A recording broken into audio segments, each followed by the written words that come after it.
फैसले को या जो वार्ता हुई उस वार्ता में सहमति नहीं हुई, उस सहमति के बाद बेनीवाल ने जयपुर कूच किया है। अब देखना होगा कि आगे ये देखिए हनुमान बेनीवाल जयपुर कूच के लिए अपने समर्थकों के साथ निकल पड़े हैं और कई घंटों की वार्ता हुई। वार्ता होने के बाद हनुमान जी यहाँ से निकले हैं। हनुमान जी कैसे देखते हैं, सरकार ने मानी नहीं मांगी? अभी मांगे मानी नहीं है।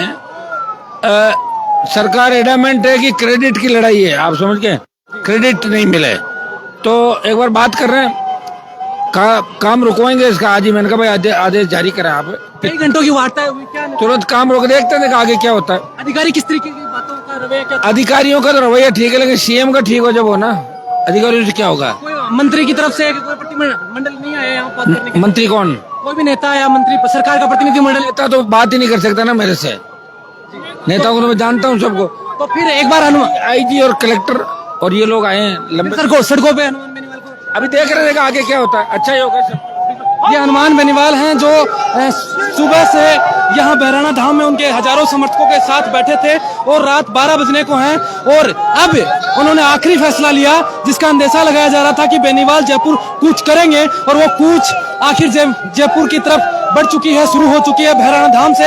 ये देखिए उनके साथ गाड़ी को काफिला चल चुका है, संत हैं वो उनके साथ निकले हैं और उन्होंने कहा कि अधिकारियों से वार्ता हुई, लेकिन वार्ता में लग रहा था कि बातें बनेंगी, लेकिन सरकार किसी भी तरीके की बात करने के लिए अभी फिलहाल लग नहीं रही है कि वो मूड बना चुकी है या मन बनाए हुए है कि वो कोई बात तय करें या कोई सार्थक चर्चा निकले, कोई सार्थक वार्ता बने इसका कोई परिणाम निकले। बहराना धाम जो विवाद चल रहा था, जमीन का विवाद था कि जो दादू दयाल पंत है उनके कई बीघा जमीन है जहां रिको लगना था और ये लोग इनका विरोध कर रहे थे कि हमें ऐसा विकास नहीं चाहिए जो विनाश करता हो, क्योंकि आपने देखा कि यहाँ सैकड़ों हजारों पेड़ काटे गए हैं और उनकी जो जमीन है उनकी जगह पर यहाँ रिको लगाया जा रहा था।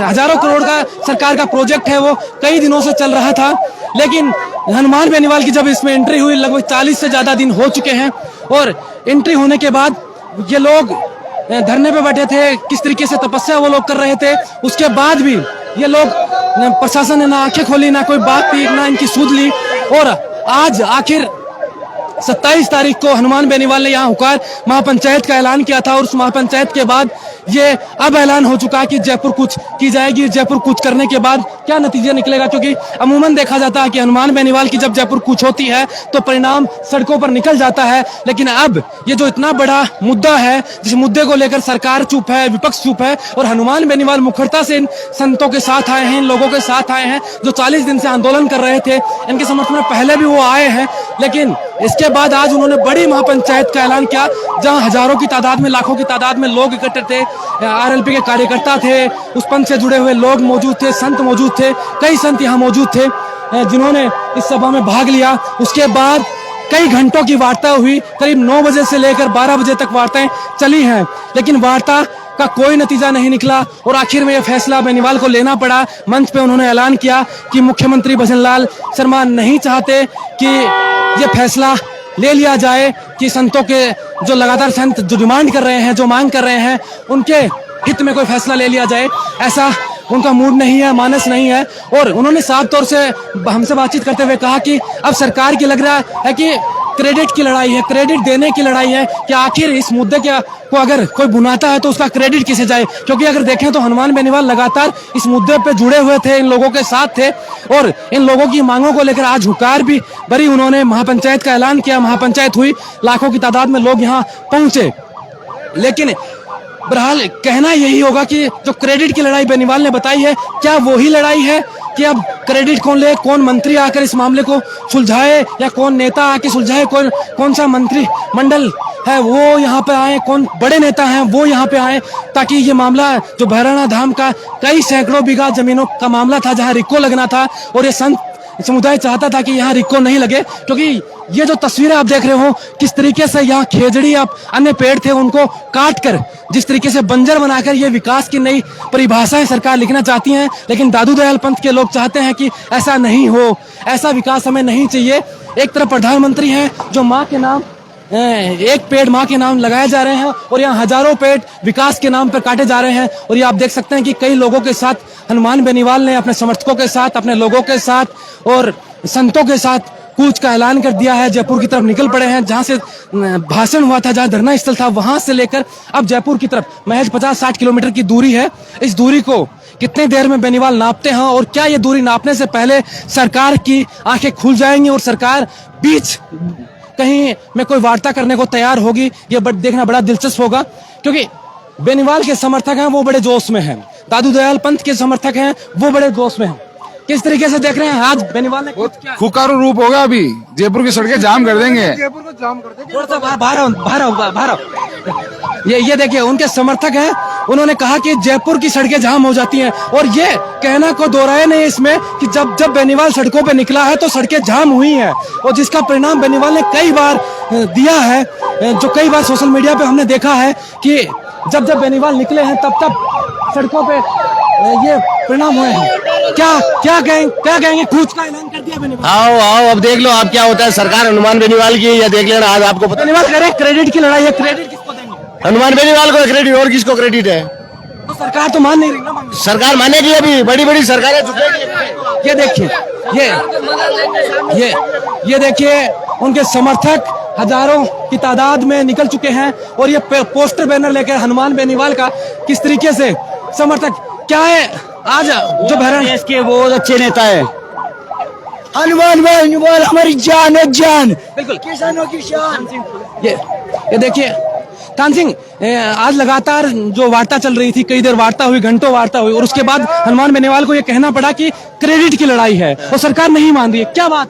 सरकार ही कर रही है ये सब कुछ। ये देखो, अगर सरकार यहाँ नहीं करती तो कहाँ अड़ी है? बहुत सारी जमीनें पड़ी है यहाँ। सिर्फ नेताओं की जमीनों को कीमत बढ़ाने के लिए इस तरह का निर्णय लिया गया और ये मैं कहता हूँ सीधा राजस्थान की सांस्कृतिक विरासत पे हमला है। इस लड़ाई को मैं धन्यवाद देता हूँ हनुमान बेनीवाल जी को जो इस लड़ाई को लड़ रहे हैं।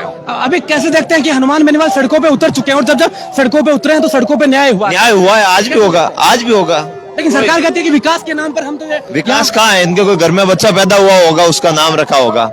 अभी क्या लगता है कि जो वार्ता हुई उस वार्ता में कोई सहमति नहीं बनी किसी भी? नहीं, मुख्य बिंदुओं पे नेताजी को पता है, उन बिंदुओं पे सहमति नहीं बनी है, इसके लिए प्रयास किए जा रहे हैं। तो ये संघर्ष कितना लंबा हो सकता है? देखते हैं अब कितना होता है। जितना कितनी देर के लिए राष्ट्रीय लोकतांत्रिक पार्टी के लोग कितना तैयार होके आए? गोली खानी पड़ी तो भी खाएंगे और हंसते हंसते खाएंगे, लेकिन सरकार को झुकाएंगे, इस बात की गारंटी। देखिए ये थान सिंह डोली थे जो हनुमान बेनीवाल के वो सिपाही हैं जो मजबूती से फ्रंट पे लड़ते हैं और इनके साथ कई हजारों कार्यकर्ता ऐसे हैं जो एक पुकार पर बेनीवाल के साथ कंधे मजबूत करने के लिए आ जाते हैं।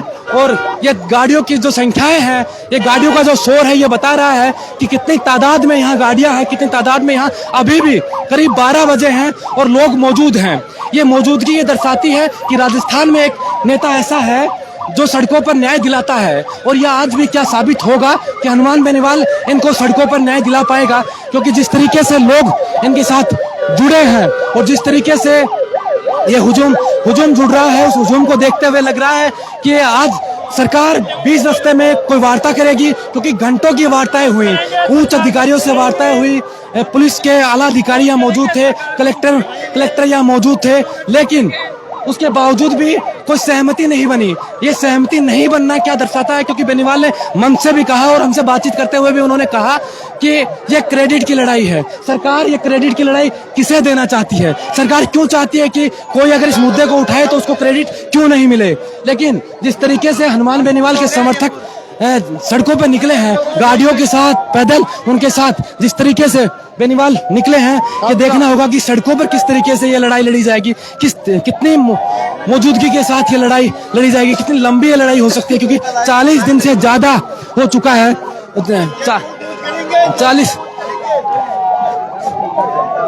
40 दिन से ज्यादा हो चुके हैं। दादू दयाल पंत के संत लोग हैं वो यहाँ प्रदर्शन कर रहे थे और आज हनुमान बेनीवाल के समर्थकों के साथ बेनीवाल ने खुद ये मोर्चा संभाला और लंबे समय तक यहाँ आए हैं। और आज वो ही लोग अभी क्या नाम है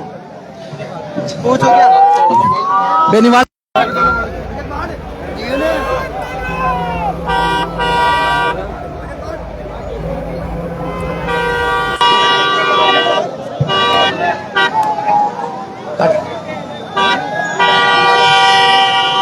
सड़कों पे निकल चुकी है हनुमान बेनीवाल की सेना, और ये सेना कहां तक जाएगी, क्योंकि जब भी बेनीवाल ने कूच किया, चाहे किसी भी मुद्दे को लेकर जयपुर की तरफ जब भी रुख किया, तब सरकार ने बीच रास्ते में ही कोई ना कोई समझौता या कोई ना कोई बातचीत करके उन्हें रोका है।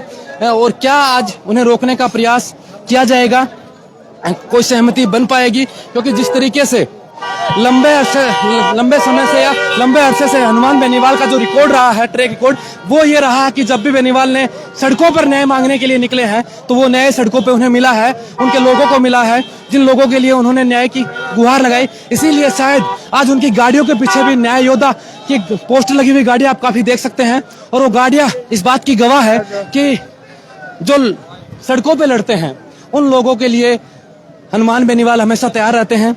40 दिन से संत जो 40 डिग्री 45 डिग्री टेम्परेचर के अंदर सरकार से डिमांड कर रहे थे, किस तरीके से अग्नि के अंदर वो धरना के रूप में अपना विरोध प्रकट करने के रूप में प्रयास कर रहे थे कि सरकार को चेताया जाए, सरकार को बताया जाए कि उन्हें ये विकास स्वीकार नहीं है जो विनाश करता हो। और अब बेनीवाल सड़कों पर निकल चुके हैं अपने हजारों की तादाद में समर्थकों के साथ, दादू दयाल पंथ के संतों के साथ, उनके साथ जयपुर की तरफ प्रस्थान कर चुके हैं। भैराना धाम से सीधी तस्वीरें आप देख पा रहे हैं इस वक्त कि उनके समर्थक सड़कों पे हैं, और सड़कों पे उन्होंने निकलने से पहले कई चेतावनी अपने समर्थकों को दी कि वो इस तरीके की कोई भी हुड़दंग नहीं मचाए जिससे लॉ एंड ऑर्डर बिगड़ने की कोई कोशिश हो या कोई कोशिश की जाए तो उन्हें रोका जाए। क्योंकि पुलिस प्रशासन ने आज पूरे दिन में बड़ी मुस्तैदी से यह काम किया, शांति से शांति व्यवस्था बनाने का काम किया, और पुलिस के आला अधिकारी भी यहाँ मौजूद थे। वो भी यही चाह रहे थे कि ये ज्यादा उग्र प्रदर्शन नहीं हो और शांति से इनको मनाया जाए, समझाया जाए। लेकिन इतने लंबे दौर की वार्ता होने के बाद भी ये वार्ता सफल नहीं हुई। लगभग 4 घंटे 5 घंटे की वार्ताएं आला अधिकारियों से, कलेक्टर साहब यहाँ मौजूद थे, उनके साथ यह हुई, लेकिन कोई नतीजा नहीं निकला, और नतीजा नहीं निकलने के कारण अब बेनीवाल को सड़कों पर उतरना पड़ रहा है। और ये सीधी तस्वीरें आप देख पा रहे हैं कि हनुमान बेनीवाल इस वक्त सड़कों पे निकल चुके हैं। जयपुर की तरफ से कुछ करने का ऐलान उन्होंने किया था भैराना धाम से, वो जयपुर की तरफ निकल चुके हैं। देखिए सीधी तस्वीरें, अभी भी उनके समर्थक उनके नारे लगाते हुए सड़कों पे जयपुर की तरफ चल रहे हैं, और करीब 12:15 बजे हैं, और इस वक्त सड़कों पर इस कदर जाम है जैसे सुबह 8 बजे से लिया। और जयपुर जाने से पहले उन्होंने अपने समर्थकों को कई हिदायतें दी कि वो किस तरीके से उनके इस कूच में शामिल हों, लेकिन अब उनके समर्थक गाड़ियों के साथ, पैदल उनके साथ निकल चुके हैं। और अब देखना होगा कि सरकार का कोई प्रतिनिधिमंडल या सरकार के कोई अधिकारी उनसे दोबारा वार्ता करने के लिए आते हैं या नहीं, और आते हैं तो किन बातों पर वार्ता की सहमति बनती है। क्योंकि कई घंटों की वार्ताएं हुई, कई घंटों का इंतजार लोगों ने किया, लेकिन कोई भी नतीजा इस बात का निकला नहीं। क्योंकि यहाँ के लोगों की मांग थी कि इस रिको हटाओ और भैराना बचाओ। उनकी मुख्य मांग एक ही थी कि रिको का जो प्रोजेक्ट सरकार विकास का नाम देकर बना रही थी, वो इन संतों को नहीं चाहिए। इन संतों की जमीन को वापस इन्हें लौटाना चाहिए। जहां हजारों पेड़ काटे गए हैं, पेड़ के नाम पर विकास को बताया जा रहा है, और ऐसा विकास इन संतों ने अस्वीकार किया है। और उनके साथ हनुमान बेनीवाल की ताकत इन सड़कों पर आप सीधा तस्वीरों में देख पा रहे हैं।